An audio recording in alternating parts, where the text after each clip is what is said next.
De mest kendte former for diabetes er type 1 diabetes og type 2 diabetes. Cirka 80% har type 2 diabetes. Cirka 10% har type 1 diabetes. Og de sidste 10% dækker over mere end 30 andre typer diabetes. Der er meget forskellige årsager til type 1 og type 2 diabetes, men sygdommene har dog mange ting til fælles. Både type 1 og type 2 diabetes skyldes en blanding af genetisk arv og miljø. Miljø skal forstås som påvirkninger udefra, som f.eks. din livsstil og de infektioner, du får. Vi ved, at for meget mad og for lidt motion øger risikoen for type 2 diabetes, hvis du er genetisk disponeret. Type 1 diabetes skyldes, at de celler, som laver insulin, bliver ødelagt. Hvorfor de bliver ødelagt, ved vi ikke, men vores immunforsvar er involveret. Hvis du har type 1 diabetes, er risikoen for, at dit barn får type 1 diabetes mellem 2 og 5%. Hvis begge forældre har type 1 diabetes, er risikoen op på 20%. Hvis du har type 2 diabetes, er risikoen for, at dit barn på et tidspunkt i livet får type 2 diabetes 40%.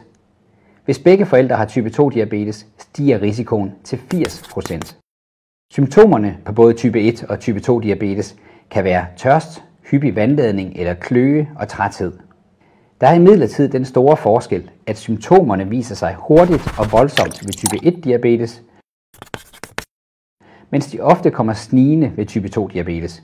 Man kan derfor gå rundt med type 2 diabetes i lang tid, uden at vide, at man har sygdommen.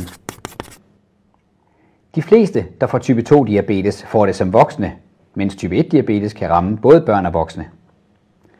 Har du type 1 diabetes, danner din krop ikke længere insulin. Du skal derfor tage insulin som indsprøjtning flere gange dagligt. Insulin er med til at holde blodsukkeret stabilt, men det kan være svært selv at tilpasse dosis. Blodsukkeret kan derfor svinge meget.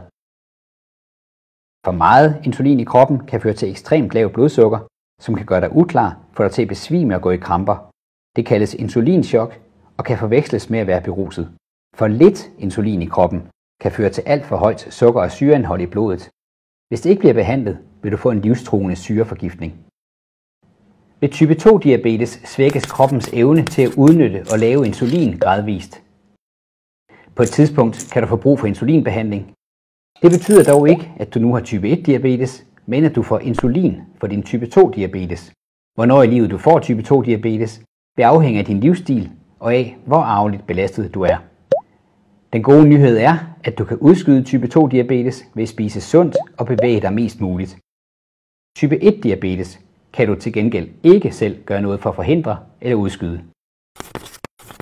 Både type 1 og type 2 diabetes er kroniske sygdomme, der kan give følgesygdomme som blandt andre hjerte-karsygdom, nyreproblemer, amputationer og blindhed.